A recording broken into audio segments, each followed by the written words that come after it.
Poppy SSC English second paper এই বইটি থেকে 42 বা 42 নাম্বার ট্যাগের সমাধান করা হবে। এখানে 5টি ট্যাগ আছে, এটার সমাধান করতে হবে।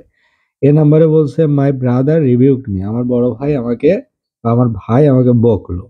আই ওয়াজ শকড, আমার ভীষণ খারাপ লাগলো বা লেগেছে। Next day I told him, পরের দিন আমি তাকে বললাম you don't fondle me, you don't fondle me, তাহলে ইউ ডোন্ট তাহলে ডোন্ট থেকে বেরোবে ডু, তাহলে ডু ইউ।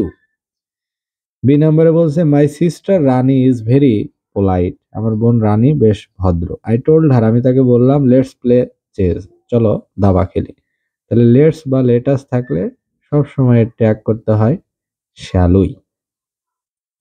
সি নাম্বারে বলছে when ever I go to Agra, যখনই আমি আগ্রায় যাই, I think nothing is so beautiful as the Taj Mahal, তখন আমার মনে হয় তাজমহলের চেয়ে সুন্দর আর কিছুই নাই।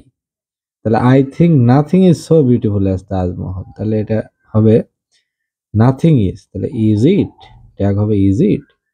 ডি নাম্বারে বলছে there was an accident near Dhaka commercial college in the morning, I entered the office hurriedly and told I am not late, তাহলে আই অ্যাম নট লেট এর ট্যাগ হবে I am sorry am I.